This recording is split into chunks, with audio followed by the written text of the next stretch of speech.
The letter arrives at Buckingham Palace in the spring of 1884. Queen Victoria reads it in her private study. The handwriting is elegant, the tone familiar. The correspondent is her cousin, a fellow monarch, a man she has known since childhood. He writes of Africa. He writes of his deep humanitarian concern for the people of the Congo Basin, currently without protection, currently prey to Arab slave traders who work the interior with impunity. He writes of his personal commitment to bringing civilization, legitimate commerce, and Christian values to a benighted region. He asks only for diplomatic recognition. He asks only for the world to acknowledge what he is already doing, at great personal expense, purely out of philanthropic duty. Queen Victoria sets the letter down. She has no reason to doubt him. Leopold II, King of the Belgians, is known throughout Europe as a progressive figure, a man who funds exploration, who speaks at international conferences about the rights of native peoples, and who has personally bankrolled expeditions into Central Africa, at a cost that observers find almost admirably selfless. He is received in London as a statesman of genuine moral seriousness. He is also, at this precise moment, engineering the greatest single act of territorial theft in human history. What happened in the Congo Free State between 1885 and 1908 was not discovered by historians decades later in forgotten archives. It was witnessed by British missionaries, documented by a shipping clerk turned investigative journalist named Edmund D. Morel, photographed by an American missionary named Alice Seeley Harris, and testified to by survivors whose accounts were compiled into parliamentary reports that sat in the British Foreign Office for years before anyone acted on them. The evidence was not missing. The evidence was inconvenient. This is the story of how one man convinced an entire civilization to look away. Leopold Albert Marie Meinrad was born in Brussels in April 1835, the second son of King Leopold I of Belgium. His childhood was one of carefully maintained royal appearances, concealing a family environment his own correspondence describes as cold and transactional. His father regarded him as a disappointment. His mother died when he was 9. He grew into a young man of exceptional intelligence, relentless ambition, and what contemporaries described as a peculiar emotional detachment, an ability to speak at length about the suffering of others while remaining entirely unmoved by it. As a young prince, Leopold traveled extensively. He visited Egypt, he went to India, studying British colonial administration with the focused attention of a student who intends to apply what he learns. He visited Java, where Dutch colonial extraction methods had made the Netherlands extraordinarily wealthy through forced cultivation of export crops. He returned to these observations repeatedly in his private correspondence. He wrote to his father that Belgium was too small and that it needed colonies. He wrote that a small country with small people could become great through overseas possessions. He wrote these things for decades to anyone who would listen, while Belgium showed no interest whatsoever in empire. In 1865, he became king of the Belgians. The Belgian parliament controlled the budget. The Belgian constitution constrained his domestic power considerably. But Leopold had been studying the legal architecture of colonial possession for 30 years, and he had identified something that the European powers had not yet fully articulated. A territory could be owned privately as property, rather than colonized by a state, if the right international framework could be constructed to legitimize it. What he needed was Africa, and what Africa needed, he would spend the next decade explaining to the world, was Leopold. The International Association for the Exploration and Civilization of the Congo was founded by Leopold in 1876. It presented itself as a scientific and humanitarian organization. Leopold hosted an international geographic conference in Brussels that year, inviting explorers, scientists, and government representatives from across Europe and the United States. He gave a speech about the slave trade, about the darkness at the center of Africa, about the obligation of civilized nations to bring light. He proposed a chain of scientific stations across the continent, staffed by international volunteers dedicated to the uplift of the African peoples. The delegates left Brussels impressed. Leopold had funded the whole conference himself. His commitment seemed genuine. His organization seemed legitimate.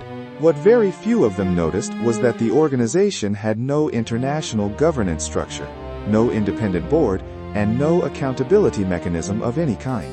It was, in every meaningful sense, Leopold's personal vehicle, dressed in humanitarian language. Then he hired Henry Morton Stanley. Stanley was at this point the most famous explorer in the world. He had found David Livingstone, he had crossed the African continent, he was celebrated in Britain and America with a fervor that today we might associate with astronauts. Leopold had watched Stanley's expeditions with the focused interest of a man identifying an instrument. In 1878, through intermediaries, he engaged Stanley on behalf of his International Association for a series of expeditions to the Congo Basin, the explicit purpose of which, Stanley was told, was to establish humanitarian stations and negotiate treaties with local chiefs. What Stanley did not know, or perhaps chose not to examine too closely, was that the treaties he was negotiating with those chiefs were not agreements of cooperation or trade. They were documents of total sovereignty transfer, written in French or English and read aloud through interpreters whose translations were at best imprecise and at worst deliberately misleading. These treaties transferred all rights, all territories, and all authority from local rulers to Leopold's International Association. The chiefs who signed or placed their marks on these papers, men who had no concept of Western property law, no understanding of sovereign title, no reason to believe that a distant king they had never heard of was now their owner, received gifts, cloth, sometimes alcohol. In exchange, their land became his.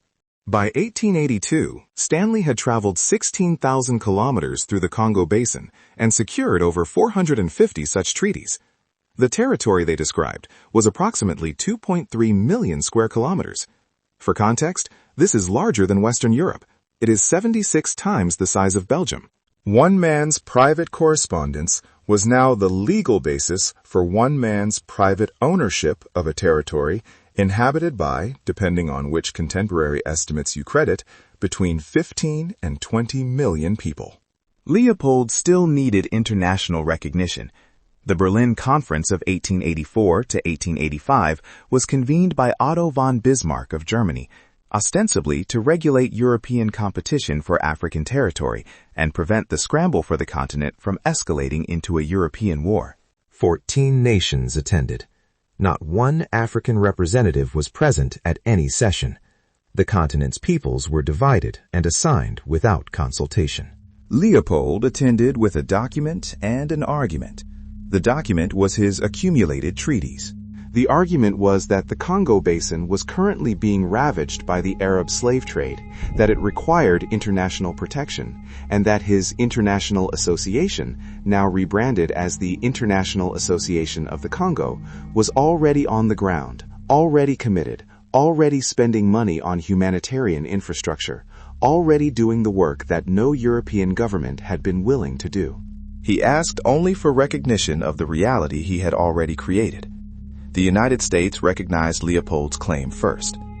The American negotiator, John Casson, was persuaded in part by the lobbying of Henry Sanford, a former American diplomat who was also on Leopold's payroll. France recognized the claim. Germany recognized the claim.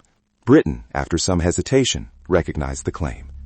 On February 5, 1885, the Berlin Conference formally recognized Leopold II as sovereign of the Congo Free State, a territory he personally owned, not as King of Belgium, but as a private individual. The Belgian parliament was not consulted. The Belgian government had no authority over the territory. The Congo Free State was Leopold's private property, recognized by the international community, governed by his personal administrators, and answerable to no one but him. He now owned a country.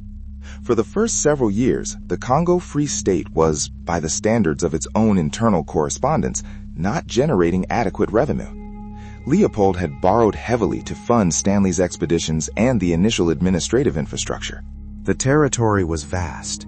The costs of maintaining stations, paying administrators, and equipping a paramilitary force called the Force Publique were enormous. Leopold needed the Congo to pay. In 1890, the global price of rubber surged. The Industrial Revolution was consuming rubber at a rate that the existing South American supply could not meet. and the Congo Basin contained one of the largest concentrations of wild rubber-producing vines in the world. Ficus elastica grew throughout the equatorial forest. Extracting its latex required cutting the vine, letting it bleed, and processing the sap. The work was dangerous, physically exhausting, and required an enormous number of laborers moving through dense rainforest terrain. Leopold did not hire laborers. He did not establish a wage system. He established a quota. Each village in the Congo Free State was assigned a monthly rubber quota by the local district administrator. The village was collectively responsible for delivering that quota to the nearest state station. If the quota was met, the village was permitted to remain. If the quota was not met, through drought, disease, insufficient vines in the local area, or simple physical impossibility, the consequences were administered by the Force Publique. The Force Publique was a paramilitary organization, nominally commanded by Belgian officers, but largely staffed by African soldiers, many of them forcibly recruited, some of them enslaved from other regions of the Congo. Its mandate was the enforcement of state authority. In practice, in the rubber districts, its mandate was the enforcement of quotas. The enforcement mechanism that defined the Congo Free State in the rubber era was documented by Belgian administrators themselves, reported by British missionaries, photographed by Alice Seeley Harris, and eventually compiled into what became known as the Congo Atrocity Photographs. The mechanism was this. When a village failed to meet its rubber quota, Force Publique soldiers were sent to compel compliance. To prove that their ammunition had been used on human beings and not wasted or sold, soldiers were required to produce evidence of their actions. The evidence they were required to produce was human hands, the hands of the dead, cut at the wrist, brought back to the station, counted, and recorded. The photographs that Alice Seeley Harris took, beginning in 1900, document the aftermath of this system with the unsparing clarity of a lens that makes interpretation unnecessary. A man named Nsala sits, looking at a small hand and a small foot on the ground before him. They are all that remains of his 5-year-old daughter and his wife. The photograph was taken on May 16, 1904. It was printed in British newspapers. It was circulated through the Congo Reform Association. It was placed before members of parliament. The man in the photograph is not a statistic. Edmond Denis Morel had not gone looking for the Congo. He was a shipping clerk employed by Elder Dempster, a British shipping company, with the contract to transport goods between Belgium and the Congo Free State. In 1899, while performing routine logistics work, he made an observation that he could not explain away. Ships sailing from Belgium to the Congo were loaded with guns, ammunition, and military supplies. Ships returning from the Congo were loaded with rubber and ivory. Between these two categories of cargo, there was nothing. No trade goods were going out. No merchandise, no cloth, no tools that would represent the purchase price of what was being extracted. The rubber was taken without payment. Not traded, taken. Under a system that used military force for collection, the Congo Free State's output was not commerce, it was tribute. What was happening in the Congo, Morel understood with the cold clarity of a man trained to read shipping manifests, was slavery. He resigned from Elder Dempster. He began writing. His articles appeared in British newspapers. His 1904 book, King Leopold's Rule in Africa, compiled testimony from missionaries, traders, and survivors into the first comprehensive public account of what the rubber system was doing to the Congolese population. His organization, the Congo Reform Association, founded in 1904, became the first international human rights campaign of the modern era. The British consul in the Congo was Roger Casement. In 1903, at the Foreign Office's request, Casement traveled through the rubber districts conducting interviews. His report, submitted to the British government in 1904, was a document of devastating precision. He recorded names. He recorded ages. He recorded the testimony of men and women who described the taking of their children as hostages, the burning of their villages, and the systematic mutilation of those who failed to produce their quotas. He corroborated the missionary accounts. He provided diplomatic authority to what had previously been dismissed as the overheated reports of religious zealots. The Casement report was suppressed for 6 months before being released in a partial, redacted form. When it was finally published, the Belgian government protested that it was exaggerated. Leopold's representatives in London characterized casement as motivated by political hostility. The Foreign Office moved cautiously, reluctant to rupture relations with Belgium over the internal affairs of a private territory whose legal sovereignty had been internationally recognized. What the official record does not show is what the territory had already become. Population estimates for the Congo Free State are contested, and the precise death toll from the rubber era remains one of the most disputed questions in colonial historiography. The scholar E.D. Morel, working from rubber output figures and village census data, estimated that between 1880 and 1920, the Congolese population declined by approximately 10 million people. The historians Jan van Sina and John Gunther reached similar conclusions through different methodologies. More recent scholarship by Adam Hochschild in his 1998 book, King Leopold's Ghost, uses a convergence of Belgian administrative records, missionary census data, and demographic modeling to suggest that the population of the Congo Basin declined by somewhere between 5 and 8 million people during Leopold's personal rule, through a combination of killing, starvation, disease accelerated by the destruction of food production systems, and what the administrative records describe with bureaucratic composure as population dispersal. The phrase population dispersal appears in the administrative correspondence of the Congo Free State to describe what happened when villages fled into the forest to escape the quotas. They fled without food supplies. They fled into regions outside their knowledge. The administrative records note the dispersal and move on. Leopold never visited the Congo. In 23 years as its sovereign, he never once set foot in the territory he owned. He directed it from Brussels through written instructions, budget allocations, and the appointment of administrators whose careers depended on delivering rubber revenue. He built, in Brussels, one of the most architecturally ambitious construction programs in Belgian history, a triumphal arch, a colonial museum, parks, public buildings, funded entirely by Congo rubber money. He gave speeches at their inaugurations about civilization and progress. He thanked God for the opportunity to serve. The international pressure generated by Morel's campaign and the casement report eventually forced the Belgian government to act. In 1908, under sustained domestic and international pressure, the Belgian parliament formally annexed the Congo Free State, transferring it from Leopold's personal ownership to Belgian state control. Leopold received a cash payment of 50 million francs from the Belgian government in compensation. He also negotiated an additional gift of 45.5 million francs from the Belgian state to fund his ongoing construction projects. He died on December 17, 1909, at the age of 74. His funeral was attended by heads of state. His obituaries emphasized his contributions to Belgian architecture and international diplomacy. The British press noted with appropriate solemnity the passing of a progressive monarch who had dedicated himself to the uplift of Africa. The Congo Reform Association had, by that point, been campaigning for 6 years. Its members had placed photographs of amputated children before Parliament. They had read the casement report into the record. They had documented, name by name, village by village, the human cost of Leopold's rubber system. The response from the establishment institutions of the English-speaking world, the Foreign Office, the Colonial Office, the major newspapers, the churches that had initially endorsed Leopold's civilizing mission, was a form of graduated acknowledgement that managed with considerable precision to recognize the reality of what had happened while avoiding any fundamental examination of how it had been allowed to happen. Because Leopold had not acted alone, the Berlin Conference that gave him the Congo was attended and ratified by 14 nations, including Britain and the United States. The legal framework that allowed a private individual to own a sovereign territory was constructed with the full knowledge and participation of the great powers of the era.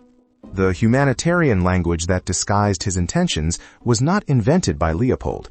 It was the common currency of European imperialism, a rhetorical system that the British Empire, the French Empire, and the Belgian state all used to describe their own extractions as gifts to the people they were taking from. Edmund Morel understood this. In his later writing, he was explicit about it. The Congo atrocities were not an aberration produced by one uniquely evil man. They were the logical conclusion of a system of ideas about race, property, and civilization that the entire Western world had endorsed, built into its legal structures, and defended with diplomatic and military force. Leopold had simply removed the mediation. He had made the logic visible by making it personal. Roger Casement understood this too. His Congo investigation was the beginning, not the end, of his career as a documenter of imperial atrocity. In 1910, he traveled to the Peruvian Amazon and produced a second report on rubber extraction methods, strikingly similar to those he had documented in the Congo, this time perpetrated by a British registered company, the Peruvian Amazon Company, in which British investors held shares. The Foreign Office received that report with the same cautious reluctance it had received the Congo report. The pattern was not exceptional. The pattern was structural. In the Royal Museum for Central Africa outside Brussels, the museum that Leopold built with Congo rubber money, opened in 1910, designed to celebrate the civilizing mission. The collection includes hundreds of thousands of artifacts removed from the Congo during the rubber era. For most of its existence, the museum presented these objects without context, without reference to how they were acquired, and without acknowledgement of what had happened in the territory whose culture they were supposed to represent. In 2018, the museum reopened after a major renovation. The new installation includes sections explicitly addressing the atrocities of the rubber era, the violence of the force publique, and the population decline under Leopold's rule. The portrait of Leopold still hangs in the building he built, but now, for the first time in its history, the museum tells visitors what that portrait cannot show. The portrait has not changed. What has changed is the willingness to read it. The question that the Congo Free State poses is not primarily a question about Leopold. He was, as individuals go, unusually willing to pursue what he wanted with unusual ruthlessness. But the infrastructure he built, the international legal recognition, the diplomatic cover provided by humanitarian language, the willingness of 14 nations to sign a document giving a man personal ownership of 20 million people, none of that was his creation. He assembled it from materials that were already there, materials that the English-speaking world had been building for a long time. The Congo reform movement that Morel and Casement built was, in its time, remarkable. It was one of the first organized international campaigns that successfully shifted public opinion and eventually government policy based on documented human rights evidence. It was a genuine achievement, but it was also, as Morel himself increasingly argued in his later writing, incomplete. It stopped at Leopold. It did not stop at the system that made Leopold possible. What is buried in the Congo Free State is not just a casualty count or a collection of atrocity photographs. What is buried there is a question about the relationship between the rhetoric of civilization and the reality of extraction that the English-speaking world has been answering selectively and incompletely ever since. The archive does not let that question rest. The photographs Alice Harris took still exist. The Casement report still exists. The shipping manifests that Morel read, the missionary testimonies, the administrative records of the force publique with their careful accounting of rubber deliveries and their careful noting of what had to be done to ensure them, all of it still exists in archives in Brussels and London and Washington, available to anyone who looks. Leopold's portrait hangs in the museum he built with the money extracted from the country he owned, but the hands he cut off to extract it left a record that his empire could not destroy. History has a way of doing that, of keeping what power tried to discard, of preserving, in documents and photographs and the unquiet memory of survivors, what the official record preferred to omit. Subscribe to this channel, not because dark history is entertainment. It is not. But because the stories that were deliberately buried are the stories that most need to be told. The education system gave you Leopold the philanthropist. What the archives give you is everything else. The question is not whether this happened. The question is what it means that it was hidden, and what else in the history you were taught is still waiting to be found.